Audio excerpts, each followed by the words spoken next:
Saat Gouyan selesai berbicara, kekuatan yang lebih dahsyat meletus dari pusat tubuhnya. Sosok manusia pohon itu tertutup seluruhnya.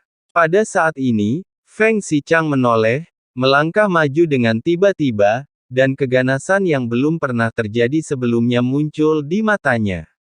Dia tampak seperti orang yang sepenuhnya berbeda. Dia menyembunyikan sisi paling jahatnya jauh di dalam, dan sepertinya baru pada saat inilah sisi itu benar-benar terungkap. Ia bergerak dan bersama rekan-rekannya, ia menyerang orang-orang yang tersisa pada saat yang sama. Namun karena banyaknya orang, kekuatan Feng Xichang menghancurkan mereka sepenuhnya.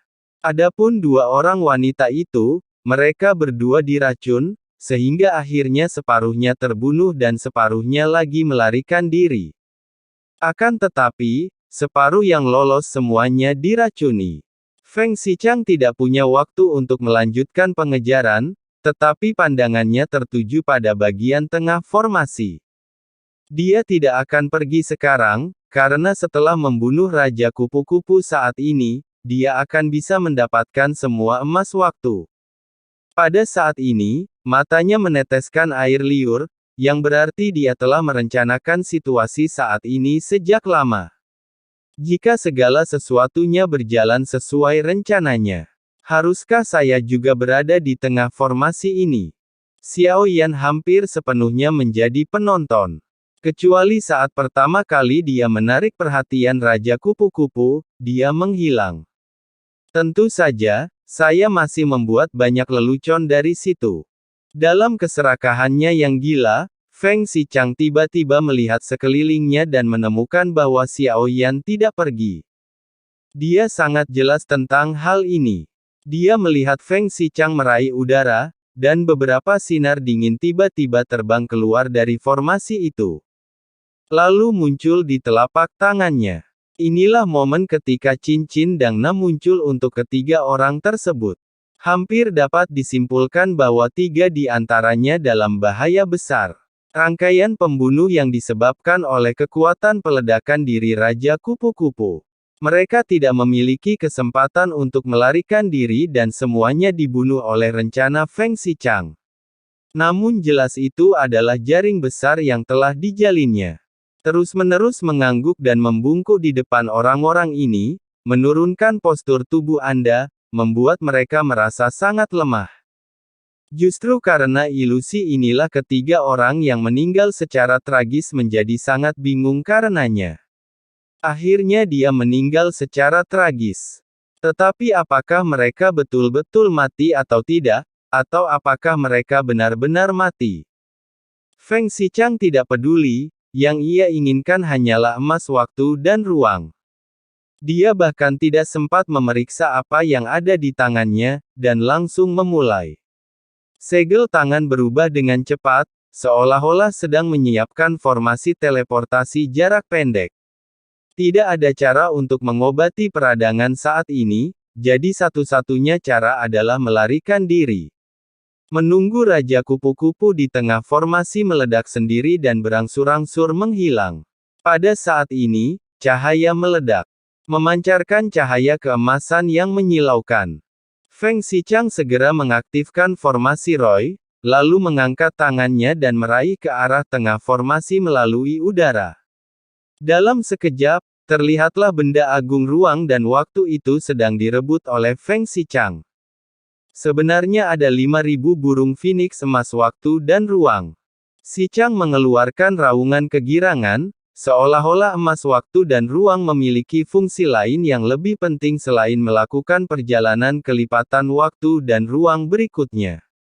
Tidak sulit untuk melihat dari ekspresi gembira Feng Xichang bahwa peran emas waktu dan ruang jauh lebih dari itu. Kali ini, dengan cukup waktu dan ruang emas, kita dapat membuka lebih banyak harta rahasia bintang, dan bahkan mungkin pergi ke sana. Feng Xichang bergumam dengan suara rendah, kegembiraan di matanya tidak bisa ditekan, dan kedua gadis di sampingnya juga tersenyum. Mereka semua tampak sangat bahagia. Mereka berdiri bersama dengan Feng Xichang, menunggu untuk pindah kapan saja. Tepat ketika Feng Xichang hendak mengambil emas waktu dan ruang, sebuah tangan besar tiba-tiba muncul di langit. Telapak tangan ini bukan ilusi. Tapi itu adalah pertemuan sungguhan, meliputi emas waktu dan ruang dan Feng Xichang. Sialan, mungkinkah Feng Xichang hendak mendapatkan ubi jalar itu, dan dia harus bekerja keras untuk mendapatkannya. Benda itu hendak direnggut oleh seseorang, dan saat itu juga cahaya yang ganas tampak di dalam makam itu. Inilah yang telah kita usahakan dengan keras untuk dapatkan, jangan pernah berpikir untuk merebutnya. Feng Xichang datang dengan gemuruh tanpa mempedulikan kumpulan orang yang menutupi langit, dia juga mengangkat tangannya dan menjabatnya, menciptakan telapak tangan hantu untuk melawannya. Dengan teriakan yang dingin, telapak tangannya yang keras bertabrakan dengan hantu itu, dan hantu itu pun menjadi benar-benar rentan. Matanya terasa perih dan dia segera membukanya, menatap tangan raksasa yang mencengkeramnya, meskipun Feng Xichang merasa tidak rela. Dia masih tidak berani melawan kekuatan telapak tangan itu, tetapi dia tidak memilih untuk menjauh. Sebaliknya, dia menghindar ke samping, wajahnya menjadi pucat dan biru, dan dia tidak yakin sampai dia melihat dengan jelas pemilik tangan raksasa di depannya. Xiao Yan terlihat berdiri dengan tangan di belakang punggungnya, melayang di udara, dengan dua wanita berdiri di kiri dan kanannya. Pertemuan itu dengan cepat berubah menjadi bentuk normal, dan 5.000 keping emas ruang dan waktu semuanya muncul di depan Xiao Yan. Itu kamu, saudaraku. Aku tidak melihatmu sebelumnya dan mengira kau sudah pergi.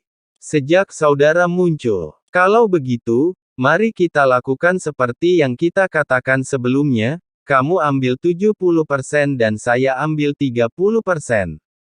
Bagaimana menurut Anda? Gigi Feng Xichang seakan-akan hendak patah karena menggigit terlalu keras. Jelas semuanya miliknya, tapi sekarang mereka ada di depan Xiao Yan. Bukankah kamu sudah mendapatkan 30% milikmu? Xiao Yan mengangkat matanya dan menatap Feng Xichang dengan dingin. Feng Xichang sedikit tertegun saat mendengar ini. Dia segera mengerti bahwa 30% yang disebutkan Xiao Yan adalah cincin penyimpanan yang telah diambilnya dari ketiga orang itu. Ada beberapa benda ruang dan waktu di dalamnya, tetapi Feng Xichang tidak sempat memeriksanya. Jadi itu semua diberikan kepadanya. Feng Xichang menjentikkan lengan bajunya dan berkata dengan murah hati. Saya tidak akan tinggal di sini lebih lama lagi. Maju selangkah lebih maju. Setelah mengatakan itu, Feng Xichang segera mengerahkan formasi teleportasinya sendiri. Cahaya itu bersinar terang dan dia hendak pergi bersama kedua gadis itu. Xiao Yan menatap harta karun ruang dan waktu di depannya, lalu mengangkat tangannya dan menyapu dengan ganas, 5.000 emas ruang dan waktu itu semuanya berubah menjadi abu. Emas ruang dan waktu sesungguhnya telah hilang, itu dimasukkan ke saku Feng Xichang. Ini semua adalah tipu dayanya untuk memancing harimau agar menjauh dari gunung dan dengan sengaja membuat tipu daya palsu untuk menipu Xiao Yan. Hanya untuk melarikan diri dari pandangan anjing. Xiao Yan berteriak pelan, dan segera matriks persegi cahaya biru menyelimuti ruang ini. Formasi teleportasi Feng Xichang tidak efektif. Sialan, bagaimana mereka bisa tahu cara membentuk formasi untuk memblokir ruang? Ternyata orang yang mampu menyusun formasi untuk meliputi area ini juga seorang ahli larangan yang memiliki bakat luar biasa.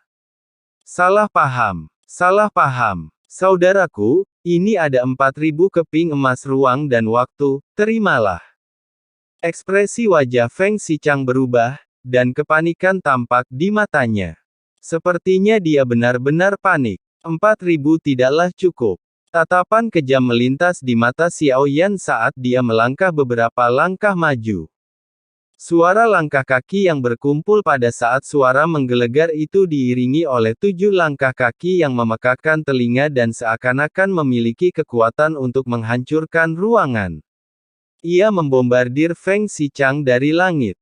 Wanita kedua bertindak lebih dulu, dan ular putih di tangan mereka berubah menjadi ular piton putih, dan dua taring mereka menyemburkan racun hitam dan hijau. Katak beracun di bawah kaki wanita lainnya itu gemetaran. Benjolan-benjolan di tubuhnya menyemburkan cairan putih susu, yang menyatu dengan bisa ular piton putih di udara, membentuk genangan racun besar seperti rawa. Bertabrakan hebat dengan bayangan sudut.